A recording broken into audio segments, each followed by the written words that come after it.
Okay, అంటే మీరు Pithapuram voter.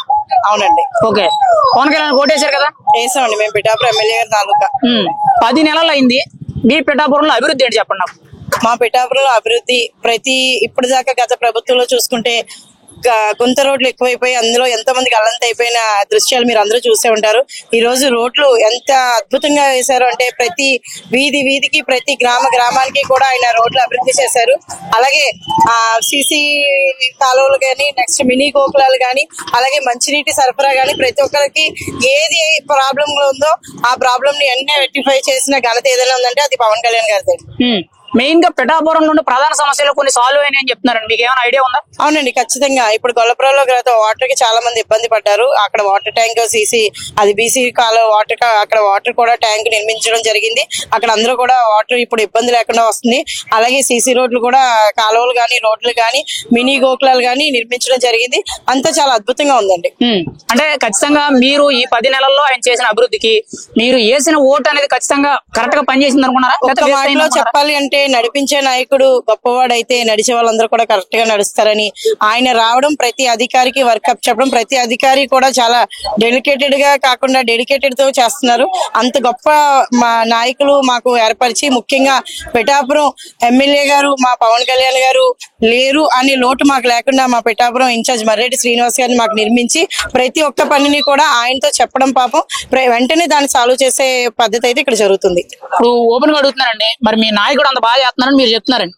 మీరు కార్యకర్త కాబట్టి చెప్పొచ్చు, తప్పలేదు. కానీ వాస్తవాల్లోకి వెళ్తే అలా జరగట్లేదు, ప్రచారమే జరుగుతుంది తప్పితే పూర్తిగా లేదని చెప్పి వైఎస్ఆర్సీపీ నాయకులు అందరూ అంటారు. దానికి మీ సమాధానం ఏంటంటే? గాడిదకేం తెలుసు గంధపు చెక్క వాసన అన్నట్టు వైఎస్ఆర్సీపీ ముందు చేస్తుంటే దాని ప్రతిఫలం ఇది, దాని ప్రతి విధి అని వాళ్ళకి తెలుస్తుందండి. అసలు వాళ్ళు ఏది చేయలేదు ఇప్పుడు దాకా. ప్రతి దానికి వాళ్ళు ఫండ్స్ రిలీజ్ చేసేసుకున్నారు, అయిపోయే. గత ప్రభుత్వంలో రోడ్లు వేస్తున్నామని ఎన్నో ఫండ్స్ రిలీజ్ చేసుకున్నారు. దానికి రిలీజ్ చేసిన ఫండ్ కూడా వాళ్ళు ఇక్కడ న్యాయం చేయలేదని మనం చెప్పుకోవచ్చు. వాళ్ళు సిగ్గుపడాలండి. ఎందుకంటే వచ్చిన 9 నెలల్లోనే ఇంత అభివృద్ధి జరుగుతుంది. ఈ రోజు సభ ఇంత అభివృద్ధి జరగకపోతే ఇంత సభ జరగదు కదండి. ఈ రోజు ఇక్కడ మనకి ఒక కుంభమేళా జరుగుతుంది. అలాంటి నాయకుడిని చూడడానికి జెండాలు తండోపతండాలుగా జనాలు వస్తున్నారు. ఆయన జెండాలు ఎక్కడ చూసినా రెపరెపలాడితే ఎగురుతున్నాయి. ఈ పార్టీ అధిష్టానం ఎంత దృఢంగా బలపడింది అనేది ప్రజలు ఇప్పుడు మీకు చూపించబోతున్నారు కొద్ది సమయం. పవన్ కళ్యాణ్ గారిని కార్పొరేటర్ కి ఎక్కువ, ఎమ్మెల్యేకి తక్కువ అని చెప్పి జగన్మోహన్ రెడ్డి గారు వ్యాఖ్యలు చేస్తున్నారు. అసలు ఆ వ్యాఖ్యలు ఎలా చూడాలంటారు? ఆయన ప్రెస్ ముందు చూసి చదవడానికి ఆయన జేబులో చీటీలు ఎక్కువ. ఆయన ఏదో చెప్తారని ఆ నాయకులు ఎదురు చూస్తున్న వాళ్ళకి బుర్ర తక్కువ. ఎందుకంటే ఈ రోజు ఆయన విమర్శించే స్థాయి ఆయనకి లేదండి. ఎందుకంటే ఆయన ప్రజలతోనే అన్ఫిట్ అయిపోయారు. ఆయన ఓటమే ప్రజలు ఆయనకి రుచి చూపించారు. ఇంకా అలాంటప్పుడు ఆయన మాట్లాడడానికి కూడా పనిచేయడండి. ఆయన ఏంటంటే ఇప్పుడు ఈ రౌడీజానికి ఎక్కువ, మామూలు జనాలకి రాజ్యపూజ్యానికి తక్కువలో ఉన్నాడు ఆయన.